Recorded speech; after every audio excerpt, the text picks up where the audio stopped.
আমার কাছে ব্যক্তিগতভাবে যেটা মনে হয় সেটা হচ্ছে আমাদের যে উপদেষ্টা পরিষদ, সেই উপদেষ্টা পরিষদ আমাদের যে বিপ্লব, সেই বিপ্লবের স্পিড আসলে ধারণ করতে পারেনি।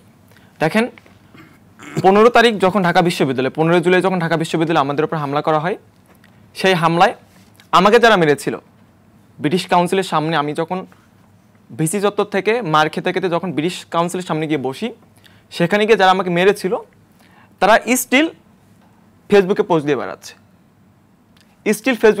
বেড়াচ্ছে। এখন দেখেন, যে মানুষগুলো আমাকে মেরেছিল তাদের বিরুদ্ধে মামলা হয়েছে, তাদের বিরুদ্ধে কোনো অ্যাকশন নেওয়া হয়নি।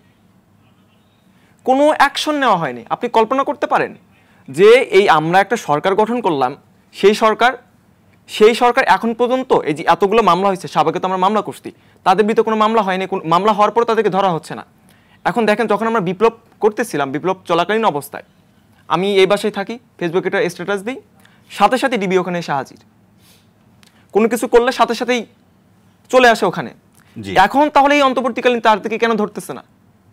সমস্যাটা কোথায়? আমার কাছে মূল যে জায়গাটা সমস্যা মনে, সেটা হচ্ছে এই উপদেষ্টা সরকার, আমাদের যে বিপ্লব করেছি আমরা, সেই বিপ্লবের স্পিড আমরা ধারণ করতে পারিনি। আমাদের সবচেয়ে বড় ভুল ছিল এই বিভিন্ন জায়গা থেকে উঠে নিয়ে এসে উপদেষ্টা পরিষদ গঠন করা। আমরা ছাত্রদের সংখ্যা যদি উপদেষ্টা পরিষদে বাড়িতে পারতাম, তাহলে আমরা বর্তমানে যে সমস্যাগুলো দেখতেছি, এগুলো এত পরিমাণে এত বেশি আমরা ফেস করতে পারতাম না, হয়তো অনেক কম হতো। দেখেন, আপনি যেটা বললেন যে আহতদের ব্যাপারে এটি কি বৈষম্যবিরোধী ছাত্র আন্দোলনের কাজ? এটা কাদের কাজ? সরকারের কাজ।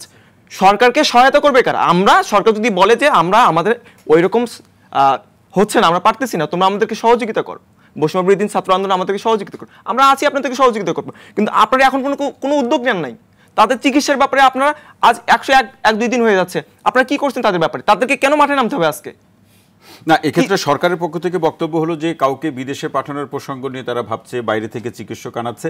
আরেকটি বক্তব্য ঘুরে ফিরে নিশ্চয়ই সেটি আপনারও নজরে এসেছে যে আহতদের সংখ্যা এত বেশি, যেটি নির্দিষ্ট বা স্বল্প সময়ের মধ্যে সকলের জন্য উন্নত চিকিৎসা ব্যবস্থা করতেও কিছু পরিকল্পনা গ্রহণ করতে সময় লাগছে।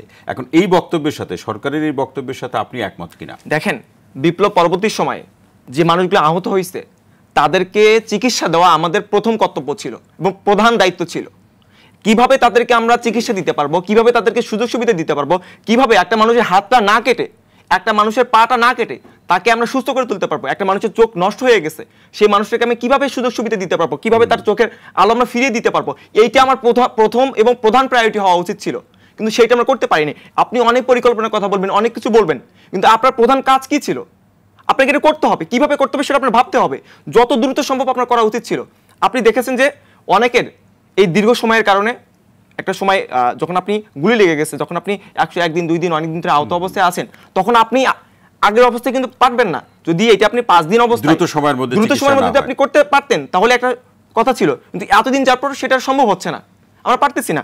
এই সরকার, এই উপদেষ্টার সরকার আমাদের যে বলো, আমাদের স্পিড, সেই স্পিড এখনো ধারণ করতে পারতেছে না।